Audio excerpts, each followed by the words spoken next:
দ্রাক্ষাণী পর্ব ৩৫। রাজন মহাদেবী ও রুরু ভৈরবে দর্শন পেয়ে ধন্য। রাজনের চোখের ওপর থেকে অন্ধকার সরে আলোর প্রকাশ ঘটেছে। রাজন এখন অষ্টসিদ্ধ সাধক। রাজমহিষীকে কারাগার থেকে সরানো যাবে।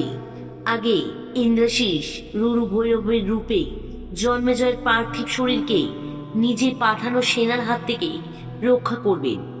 জন্মেজয় রূপী রুরু ভৈরব যে রাজনকে অগ্রজঘাতার স্থান দিয়েছেন, অষ্টসিদ্ধির প্রয়োগে রাজন পৌঁছে গেলেন নিমিষে দণ্ডক বনে। কিছুটা হেঁটে গিয়ে দেখলে জন্মেজয় যোগাসনে বসে আছে। হাত মুদ্রায় রেখেই জন্মেজয় দেহত্যাগ করেছে। দেখে মনে হয় না জন্মেজয় আর নেই। এই শরীর এখন জীবনহীন। রাজন রুরু ভৈরবকে দেখেই এসেছে। রুরু ভৈরব তার দেবী দ্রাক্ষাণীর কাছে পৌঁছে গেছে। রাজন ইন্দ্রাশিস পূর্বজ শ্বেতগ্রহ সময় কুলপুরোহিত একদন্তর পাপের ফলে কাল ভৈরব রুরু দ্রাক্ষা রাজবংশ ত্যাগ করে গিয়েছিলেন। আবার স্নেহময় পিতার মতো ভৈরব ফিরে এসেছে। রাজনকে পদে পদে ভ্রাতার মতোই সাহায্য করেছেন। রাজন জানেন আদি অন্ত যিনি, তিনি কাল ভৈরব। তবুও এই নিষ্প্রাণ দেহটি দেখে চোখ ভেঙে নেমে আসে অশ্রু। আজ রাজনের সামনে যে নিষ্প্রাণ দেহটি যোগ মুদ্রায়, সে যে রাজনের ভ্রাতা ছিল। রাজন চোখ মুছে ভাবতে থাকে কি করা যায়, এই পবিত্র দেহটি কিভাবে রক্ষা করা যায়। এখানে তো সেনা এসে পৌঁছায়নি। তারা রাজনকে এখানে তাদের আগে উপস্থিত দেখলেই অবাক হবে। অলৌকিক ঘটনাগুলো রাজ্যে ছড়িয়ে পড়তে সময় নেবে না। অথচ এখন একদন্তকে কিছুই বুঝতে দেবেন না রাজন। কৌশিকী অমাবস্যার পূর্ণতিথিতেই বিনাশ হবে সকল পাপে। রাজন নিজের সিদ্ধির প্রয়োগ করে জন্মেজয়ের পার্থিব শরীর নিয়ে এসে পৌঁছে যায় দেবী দ্রাক্ষাণীর মন্দিরে। গুপ্ত কক্ষে প্রবেশ করে রাজন জন্মেজয়কে নিয়ে জন্মেজয়ের শরীরে নিজ হাতে হরিদ্রা কুলকুল ও চন্দনে প্রলেপ দিয়ে এটিকে আসনে অধিষ্ঠিত করেন ইন্দ্রাশিস। এই পবিত্র শরীর পাথরে রূপায়িত হয়ে যাবে যখন, তখন দেবী মূর্তির পাশেই স্থান পাবে জন্মেজয় রূপে রুরু ভৈরব। রাজন দেখেন এই গুপ্তকক্ষের মধ্যে আর কোনো পুঁথি নেই। তার মানে এখানে এখন একদন্তর যাতায়াত শুরু হয়ে গেছে। সেই সব পুঁথি সরিয়ে দিয়েছে। রাজন ভাবতে থাকেন তাহলে এখন কি হবে। একদন্ত এখানে এসে যদি জন্মেজয়ের এই পার্থিব শরীরকে দেখে ফেলে। আচমকায় ভাবনায় ছেদ পড়ে।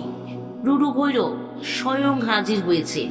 তিনি রাজনকে বলেন, পার্থিব শরীর তো হলস মাত্র, তার কোনো মূল্য নেই।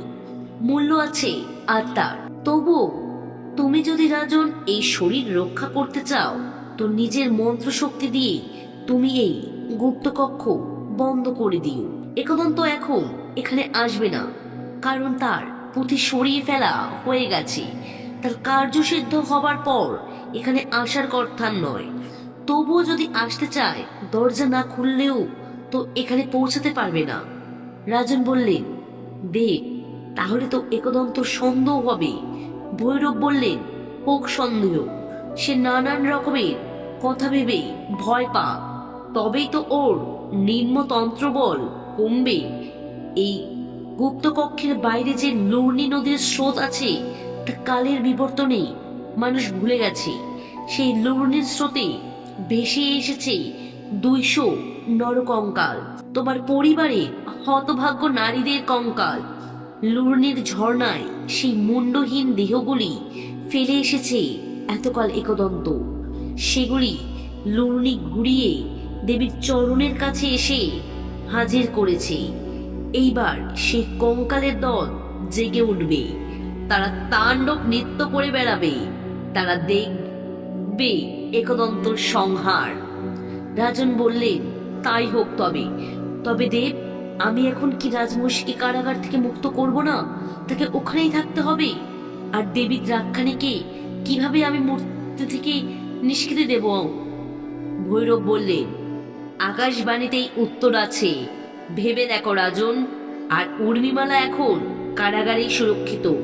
তাকে বাইরে আনলেই একদন্ত বুঝে যাবে যে তার মারণ উচ্চাটন শেষ হয়ে গেছে।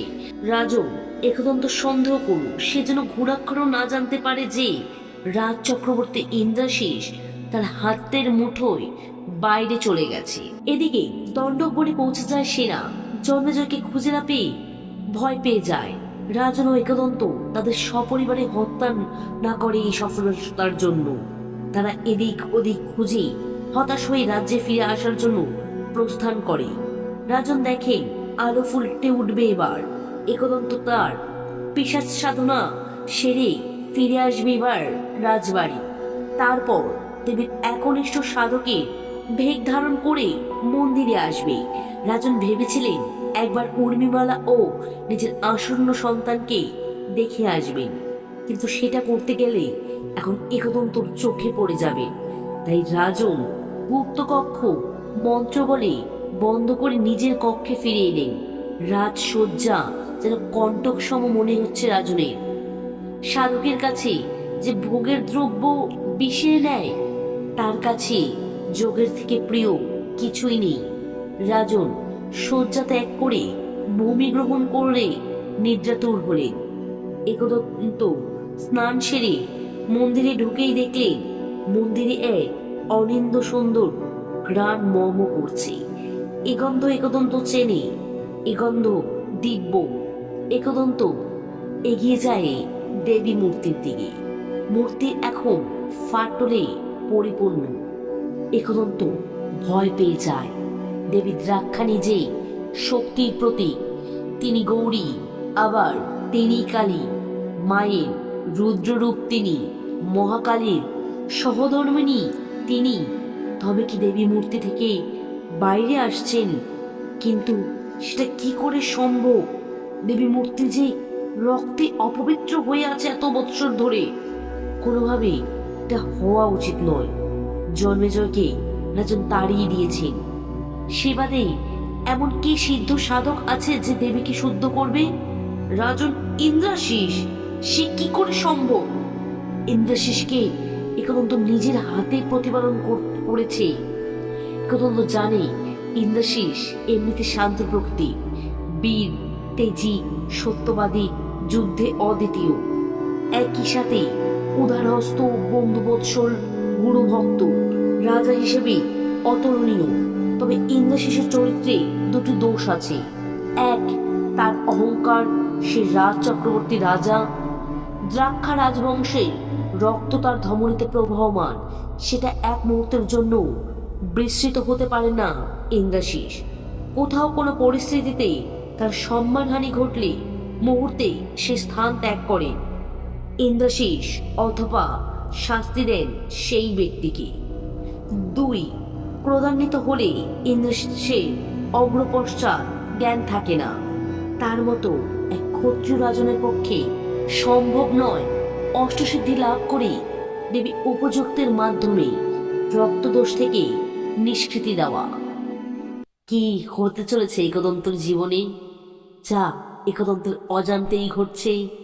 জানতে হলে শুনতে হবে পরবর্তী পর্বগুলো। যারা এখনো সাবস্ক্রাইব করেননি অবশ্যই সাবস্ক্রাইব করে সঙ্গে থাকবেন। গল্প পাঠ কেমন লাগলো কমেন্টে জানান। শুভরাত্রি।